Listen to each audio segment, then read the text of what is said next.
Thank you for visiting Past the Wire TV, the YouTube channel of PastTheWire.com.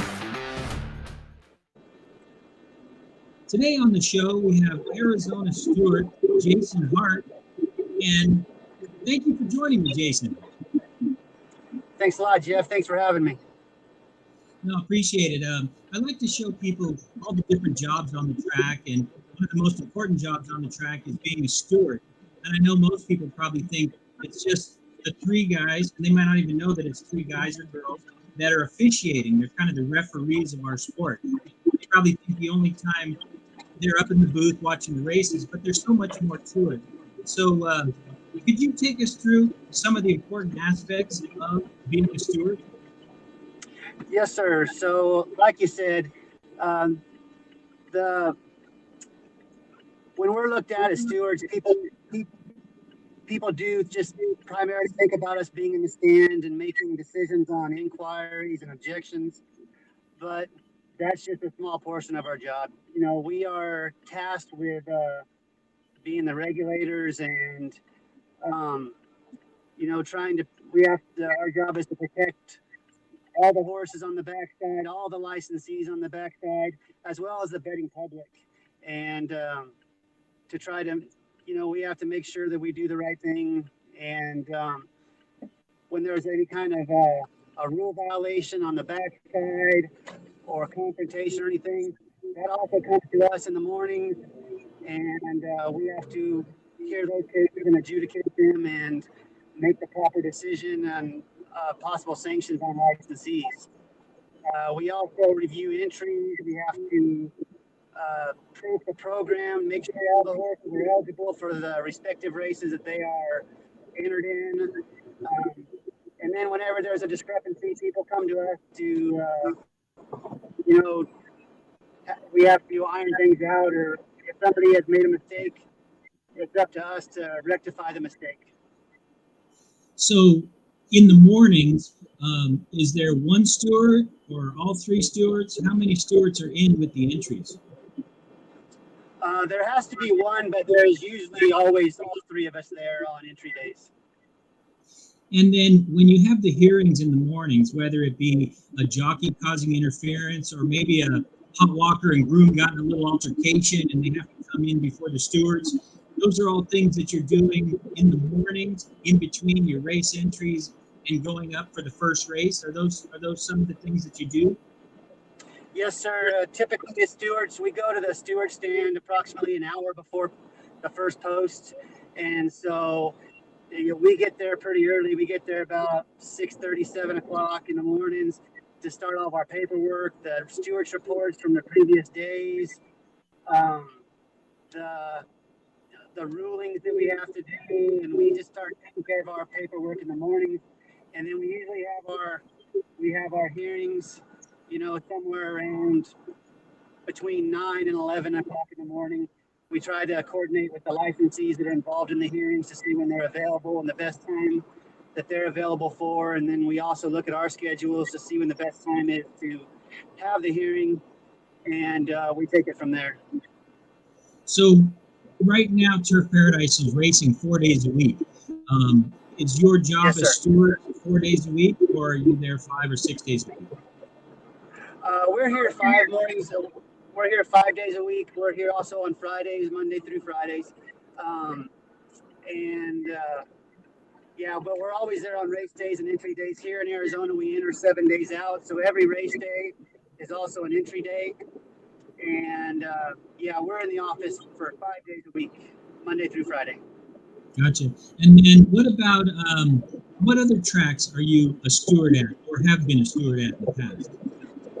I've also been a steward here in Arizona. I've been at Arizona Down. I've been at Nieto in Tucson. I've been at the fairs. There were 2 fairs that have gone on since I've been here, and that's Sonoyta and Douglas. And then I've also been a steward last summer in Ruidoso, New Mexico. Nice. So you definitely have a nice, well-rounded, and I know that there's quarter horse racing at some of those, and even Turf Paradise runs a few quarter horse races. Do you find that there's more infractions in quarter horse racing versus thoroughbred racing? You know, it's difficult to say because sometimes you get on a roll where you have a lot of quarter horse inquiries in a row, and it seems like, man, there's a lot of inquiries in the quarter horses, and then you start having a bunch of inquiries in a row on the thoroughbred side, and then not so many on the quarter horses. So it's just a matter of, I guess you could say, dumb luck, or you know, it's just a matter of kind of, it's really streaky, you know, just things happen, and there's not really any rhyme or reason to it. So lately we've had a lot more quarter horse inquiries than thoroughbreds, but as far as it being typical, I can't say it's typical in one way or the other. So when you see quarter horse races, a lot of times it seems like there's a lot of bumping and swerving out of the gate. As a steward, do you give them a stride or two out of the gate as well as thoroughbreds? You know, Jeff, that's a great question. And I'm glad you asked that, because there is a misconception that we give horses and riders one or two jumps out of the gates, you know, because it's just kind of racing. And so we let them have two or three jumps before we start holding them accountable for anything. And that's really not true. When it comes to making decisions in the stand on if we have to disqualify or not disqualify, what we do is right when those doors come open, if somebody were to wipe somebody out the first jump and cost somebody a placing, then we do have to disqualify. And there's two things that we looked at as the stewards here in Arizona and most states in the United States other than Oklahoma, to my knowledge. We have category 2, and what that is that the stewards must determine that an interference has taken place. And then the second part of it is, did that interference cost the victim of the interference or the affected party the opportunity of a better placement? And if those two prerequisites match up, well, then we will make a disqualification. And so we do not give them the two jumps. If they cost somebody a placing, no matter when it occurs in the day, well, then we will disqualify. Where we do give them a couple jumps is when it comes to sanctioning the riders. And in those cases, we do realize that, you know, the first jump, those riders still have their main hold. The first jump or two, it's almost impossible for them to control that first jump. So if a horse comes in and wipes somebody out, we may disqualify the horse, but we also might say it's not the rider's fault, so we won't sanction them for that. It was the horse's doing, and the rider was just going along for the ride and he couldn't guide the horse within the first jump. So that's where we do give riders a couple of jumps from the gates. So that sometimes, you know, I'm sure you're either the good guy or the bad guy when it comes to the bettors.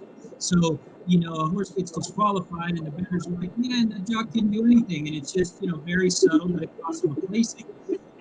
Is there times, like you just mentioned, where, you know, the horse competed, and so it was clearly a foul, but the jockey, you didn't fine him or give him days, although you did have to take the horse down. Does that happen?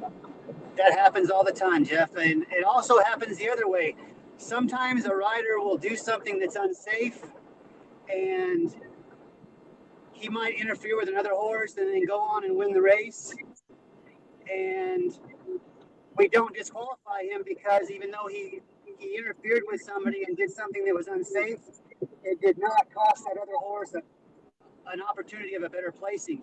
And so we won't disqualify, but that still does not negate what the rider did. And we can still sanction him or give him days or fine him, even though we didn't disqualify. So it works both ways. We will disqualify sometimes and not sanction a rider, and then there's times when we won't disqualify, we will sanction a rider. It just depends on the on the individual event. And do you, at most of the tracks that you're at, do you guys do a film session where you have the jockeys come in, especially the young apprentice jockeys, or if they had an interference, where they have to come in and watch films and you kind of go over, hey, here's what we saw and here's what happened? Yes, sir. We do that on all inquiries. We call the riders that were affected or responsible for the interference into films. And there's times where we don't call an inquiry. We'll see something that maybe a rider could have done something better or been a little safer, and we'll call them in just to be a learning process, just to help those riders to be able to do better and let them know what we expect of them and what they could have done different to avoid coming to see us. And as for the apprentice jockeys or the bug boys, what we like to call them, we request that they come in all the time on all infractions if they can, so they can just get more experience and see how we teach our other riders on what they could have done. So, for example, there's an infraction in the second race today, and we call in the riders that were affected. The bug boy might not even rode the race, but we have the bug boys come in so they can also take advantage of the learning that's going on during the films. Gotcha. And then, so the stewards, when you talk about bug boys, and they're going to ride their very first race, is there anything special that you do for them as a steward and wanting them to be safe, besides making sure they're qualified to get that jockey's license by working horses in company or out of the gate in the mornings? But is there anything that you do when they're first riding their very first race? Yeah, when we issue their license to them after they've been approved, and the approval process, it usually they have to get signed off by the outrider, they have to get signed off by the starter, they have to get signed off by another tax guild representative, they have to be signed off by the clerk of scales that they can make weight, they have to be signed off by the stewards as well. And so after that has all taken place, we will usually sit down with the rider and let them know what our expectations of them are, and give them we give them advice.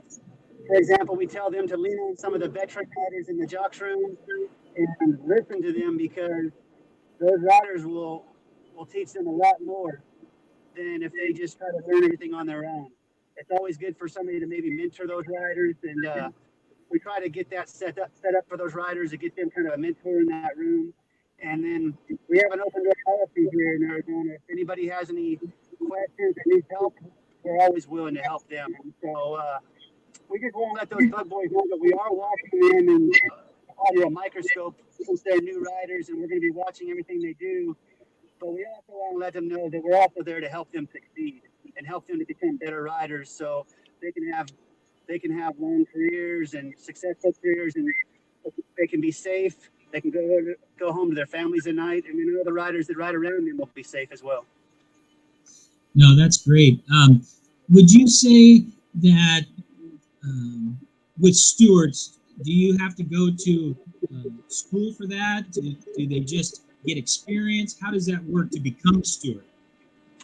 To become a steward, you have to go through the ROPE program, and that's the Racing Officials Accreditation program.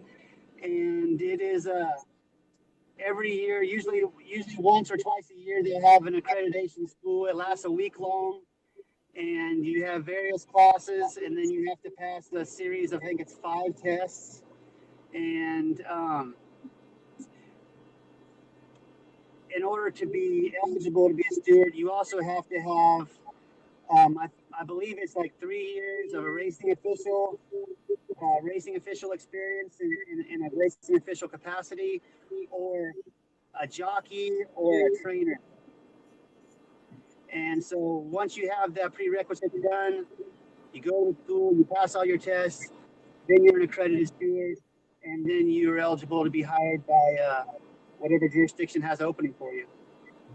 And do you have to do continuing education like every 1, 2, or 3 years? Yes, sir. We're required to do 16 hours of continuing education every other year. So we have 2 years. Every 2 years, we have to complete 16 hours of continuing education. That's good. Keeps the stewards of maybe new technologies that are coming in and stuff like that.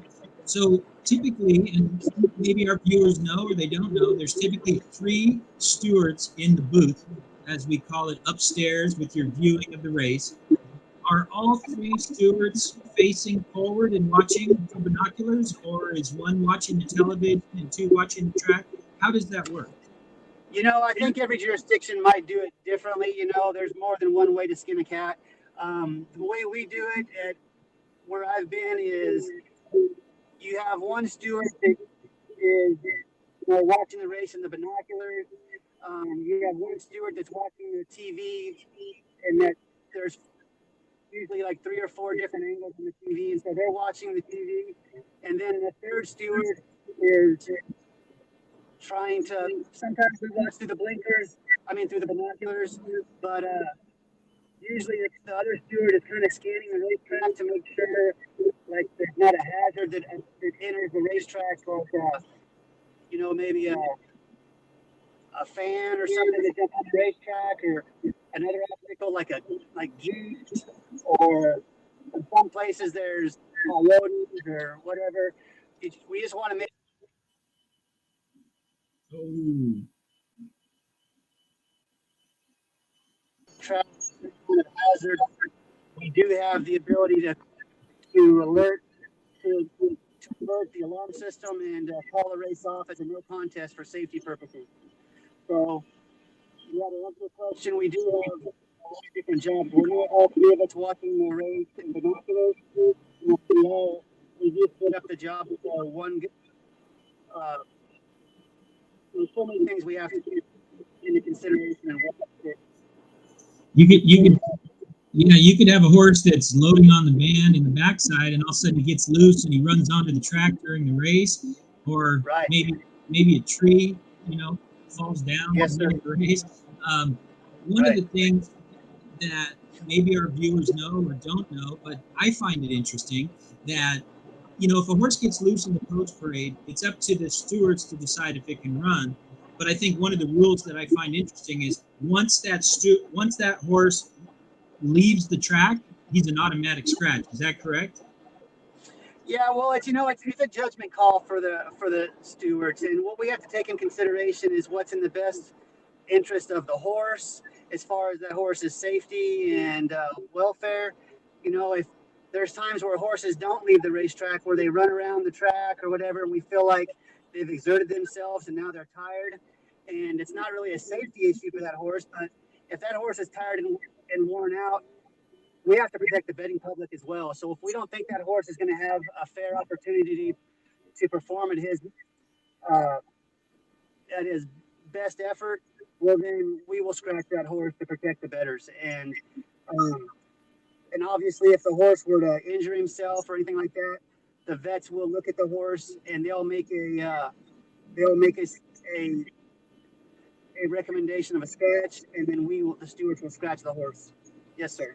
I know there's times as the stewards, you guys are on radios, walkie-talkies, and so you have the outrider, the starting gate, the track veterinarian, the ambulance as personnel, as well as maybe the horse ambulance in case that has to come out. So you guys are kind of directing traffic on race day during the races, and you're in the bird's nest up there by the track announcer, so you can really see the whole track, and you have a great view of everything.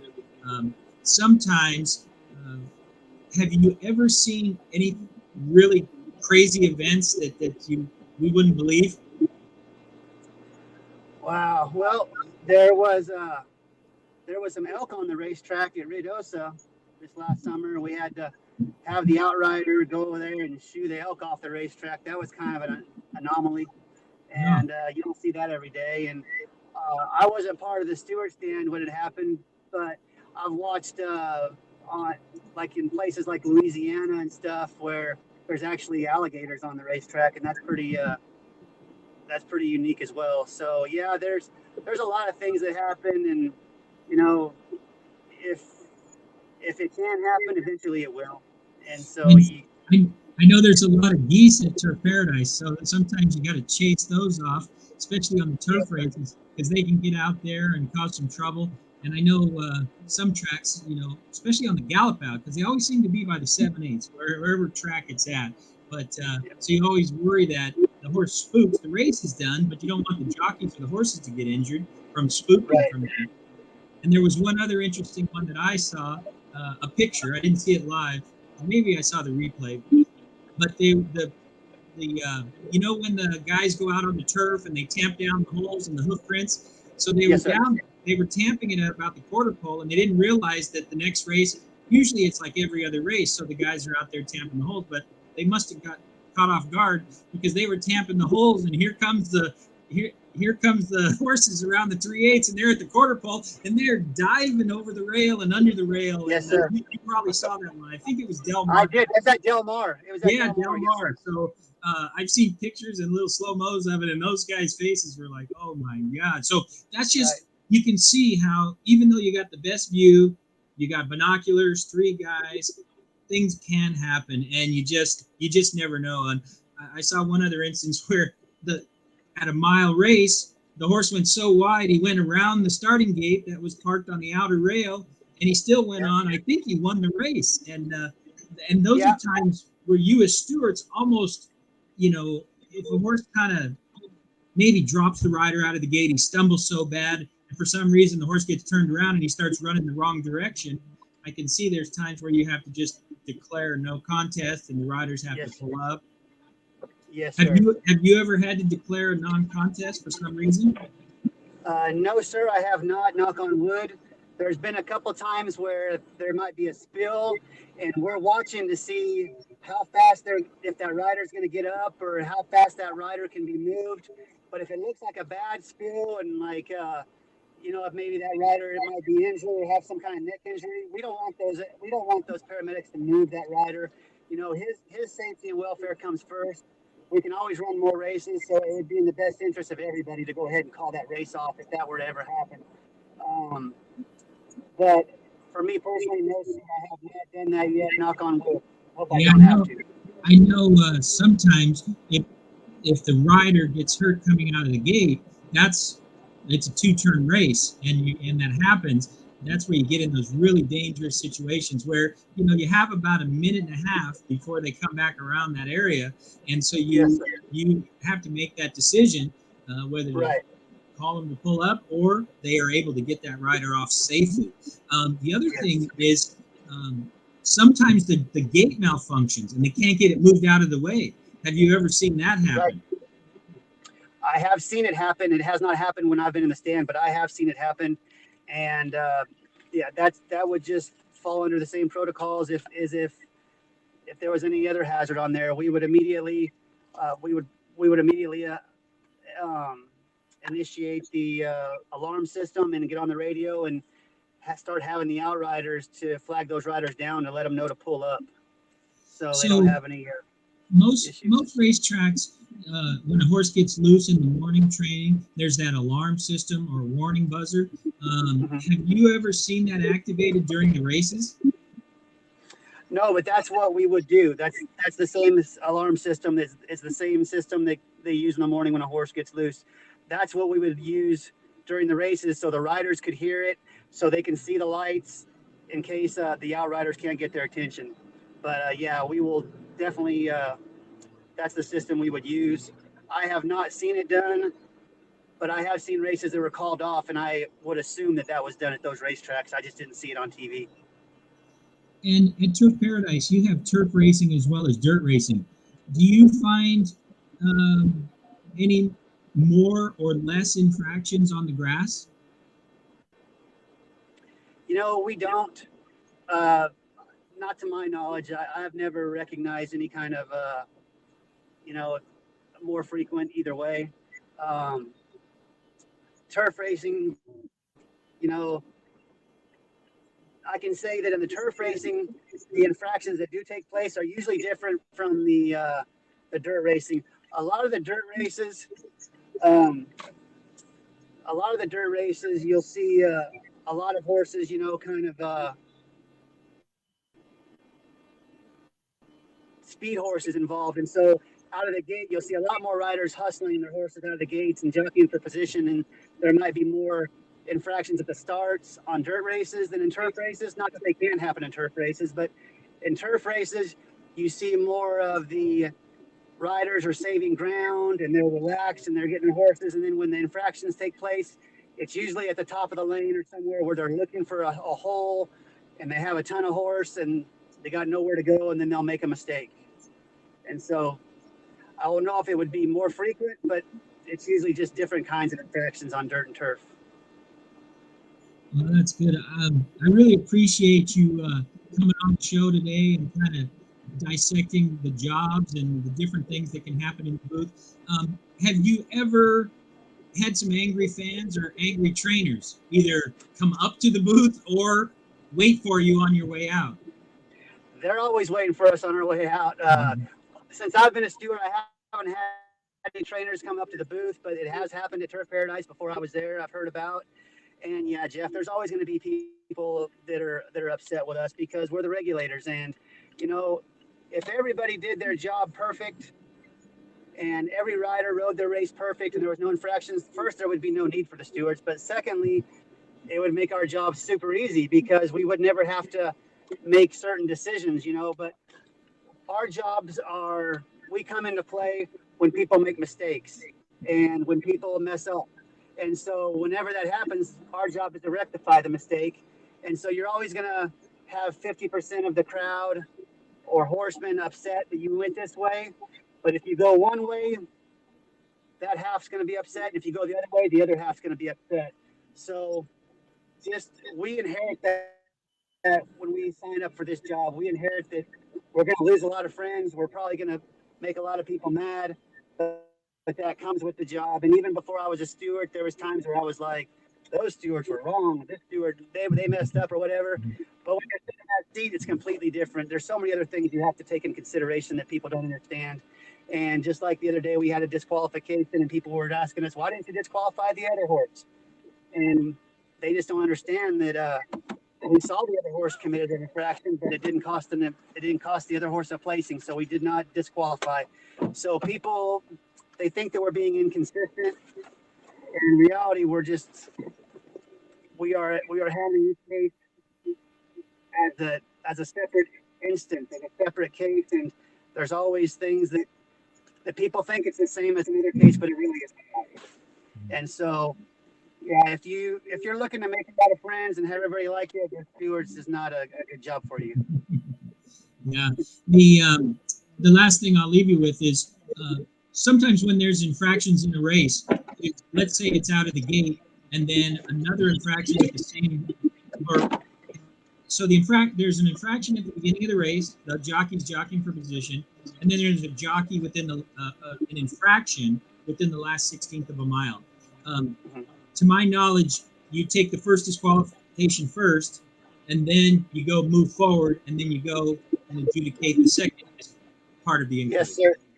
So, Yes, Jeff, a horse might get moved up to first, but then he does something in the end, and now he gets moved back to where he could have been the winner. Right. There's cases where, you know, like you said, we adjudicate these cases in the order in which they take place, and so there could be a case, like you said, early in the race, one horse bothers another horse, and we disqualify that horse, and then that makes another horse a winner, but then that horse creates an infraction closer to the end of the race, and now that horse is disqualified, and he might be placed behind the horse that bothered him, you know? And so, yeah, it doesn't matter how long you're in this stand, you know, because I've worked with veteran stewards as well, so it doesn't matter if you've been in this stand for 1 year or 30 years. There's going to be anomalies that you've never handled before that come before you, and you have to figure it out. That's why they have three of us. You have to figure it out, and you have to go with what you think the best thing is. And it may not be what everybody thinks is right, but you have to do what you think is right at that time. And you said there's three of you. So do you guys mention that it was a unanimous decision, or it was a 2-1 decision? In some jurisdictions, like I've seen in California, they will say that it was a unanimous decision or it was a majority decision. Here in Arizona, since I've been here, we don't announce that to the public, and I don't know why, but it's never really came up. It's just something that hasn't been done here. And what we do is if there's an appeal or anything like that where there's another hearing, we will disclose if it was a majority decision or if it was a unanimous decision during those hearings. But in Arizona, it's just not something that is relayed to the public through the announcer like other places. And with the three stewards being involved, there's typically one that's the chief steward or the head steward, and the other two are kind of equal ground. Is that fair to say? Right. There's always a chief steward, and here in the state of Arizona, I'm the chief steward in this state. There is other states like New Mexico, I think in California, all three stewards are the state stewards. Here in Arizona, you have two state stewards and one association steward that works for the racetrack, their permittee. And so the chief steward always works for the state. And but we still work together as three stewards. We don't treat the other steward different because he's the association steward. We are three equal co-workers that we all have the same authority and the same power. And if we're just talking about Arizona, the question I have is the new whipping rule. Are one of you counting 7 whips, or is somebody else counting that? The stewards here, we are on board with HISA now in Arizona, and so we have one steward here that counts the HISA whips every race. We goes over every single horse and counts the whips for every race. Is he one of the 3 in the booth, or is he separate? He's one of us in the booth. He's a state steward. Very good, very good. Well, hey, Jason, I really appreciate taking the time today, letting us learn more about what the stewards do, and they're really nice guys. I appreciate you. I know you're off to a golf game today, and I hate to take too much time on your day off, but really appreciate explaining the stewards, what they do, and they're really not bad guys, even though they might have to make the tough decisions. So I really thank you for your time. Mm-hmm. I appreciate that, Jeff, and thanks for asking me to be on here. I'm always willing to help, and we just got to do what's best for the best interest of horse racing, and try to just spread knowledge, and maybe make this sport grow back to what it used to be. Absolutely, I agree with you 100%. Yes, sir. All right, Jason. Have a great day, and I'll talk to you soon. Okay, thank you. Tracking trips with Pick 6 King John Stetton. It's one of the best tools in horse racing for any level of player. It's your second set of eyes, spotting troubled trips, betting angles, track trends, horses to watch and favorites to fade, 10 figs, ticket structure, and more. At Tracking Trips, you're a friend with benefits. Not a member? You must hate winning money. Join Tracking Trips now. Visit pastthewire.com and we'll see you in the winner's circle. Remember, nobody does it better. Jackie's Warrior quickly in front here by 2 lengths. Here comes Jackie's Warrior up the inside to take over the lead from Life is Good. And Jackie's Warrior remains undefeated here at Saratoga, and he wins an unprecedented Grade 1 stakes at the Spa for the 3rd straight season.